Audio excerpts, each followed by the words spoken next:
அனைவருக்கும் வணக்கம். இன்னைக்கு ஜனவரி 10, 2024 புதன்கிழமை. தினமணியில் இருக்கிற முக்கியமான நியூஸஸ் என்னென்னு பார்ப்போம். இந்த தமிழ்நாடு உலக முதலீட்டாளர்கள் மாநாடு 2024 அதில் வந்து கையெழுத்தான ஒப்பந்தங்கள்னு போட்டிருக்காங்க 631. முதலீடு ஈர்ப்புகள் 6,64,180 கோடி. வேலைவாய்ப்பு உருவாக்கம் 26.90 லட்சம். பங்கேற்ற நாடுகள் 30+, $1 trillion பொருளாதாரத்தை நோக்கின்னு கொடுத்துருக்காங்க. மொத்தம் எத்தனை நாடுகள் பங்கேற்றிருக்கு, எத்தனை ஒப்பந்தங்கள் கையெழுத்தாயிருக்குன்னு பார்த்து வச்சுக்கோங்க. மேபி எக்ஸாம்ஸில் கேட்பாங்களான்னு தெரில, பட் நம்ம பார்த்து வச்சுக்கிறது நல்லது, பெட்ரு.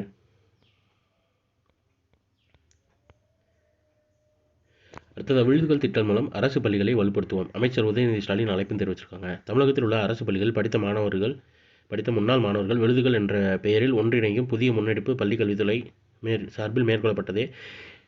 இந்த திட்டத்தின் தொடக்க விழா பள்ளிக்கல்வித்துறை அமைச்சர் அன்பில் மகேஷ் பொய்யாமொழி தலைமையில் சென்னை நந்தம்பாக்கத்தில் நடைபெற்று தெரிவிச்சிருக்காங்க. பள்ளிகள் தான் நம்மை உருவாக்குகின்றன. நம்மை உருவாக்கியுள்ள பள்ளிகளை காப்பாற்ற வேண்டும், அவற்றுக்கு உதவ வேண்டும் என்ற சிறந்த நோக்கத்துடன் விருதுகள் திட்டம் பள்ளிக்கல்வித்துறை அமைச்சர் சார்பில் தொடங்கப்பட்டுள்ளதுன்னு தெரிவிச்சிருக்காங்க.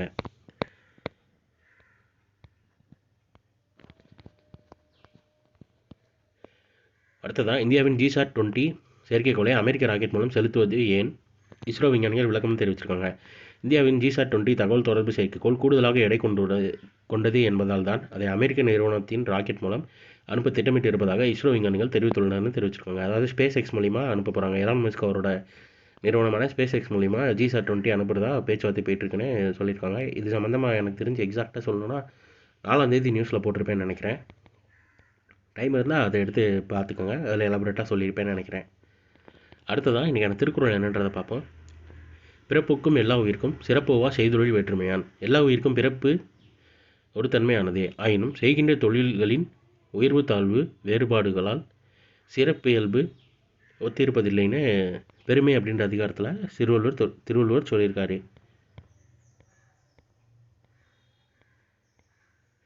அடுத்ததாக அர்ஜுனா விருது பெற்றனர் வைஷாலி ஷமின்னு தெரிவிச்சிருக்காங்க. மேஜர் தியான்சந்த் கேல் ரத்னா விருது சாத்விக் சாய்ராஜ் ராங்கிரெட்டி பேட்மிண்டன், சிராக் ஷெட்டி பேட்மிண்டன் தெரிவிச்சிருக்காங்க.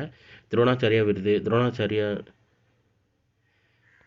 விருது வாழ்நாள் சாதனையாளர்னு தெரிவிச்சிருக்காங்க. தியான்சந்த் விருது வாழ்நாள் சாதனையாளர்னு தெரிவிச்சிருக்காங்க.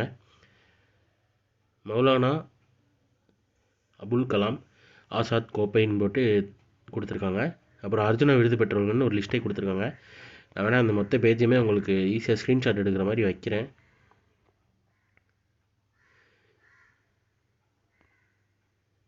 இல்லைனா இந்த டேபிளர் காலை மட்டும் ஸ்க்ரீன்ஷாட் எடுக்கிற மாதிரி வைக்கிறேன். இப்போ நீங்கள் ஸ்க்ரீன்ஷாட் எடுத்துக்கிட்டால் கரெக்டாக இருக்கும்னு நினைக்கிறேன். ஏதாவது ஒரு பேப்பர்லேயே இதுலேயே நோட் பண்ணி வச்சுக்கோங்க. இது ரிலேட்டடாக அடுத்தடுத்த எக்ஸாம்ஸில் கேள்விகள் கேட்க வாய்ப்பு இருக்கலாம். மெயினாக அந்த வைசாலின்றவங்களும் ஷமியும் வாங்கியிருக்காங்கன்னு சொல்லியிருக்காங்க. மீதி உள்ளவங்களாம் பார்த்து வச்சுக்கோங்க, ஜஸ்ட்டு ரீட் பண்ணி வச்சுக்கோங்க என்னென்ன நேம்ஸ் அப்படின்றத.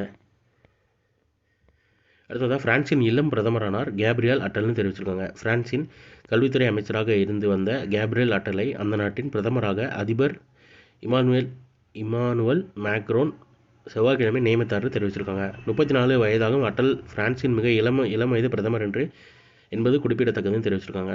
ஸோ இன்றைக்கான நியூஸஸ் அவ்வளோதான். இதோட ஹேண்ட் அண்ட் PDF கீழே டிஸ்கிரிப்ஷன் லிங்க்கில் கொடுக்குறேன், வேணுறவங்க யூட்டிலைஸ் பண்ணிக்கோங்க. இதோட short version 1 minute current affair நம்ம சேனலில் இருக்குது, வேணுறவங்க அதை யூட்டிலைஸ் பண்ணிக்கோங்க. ஸோ மேலும் இன்னும் நியூஸில் சந்திப்போம். தேங்க்யூ.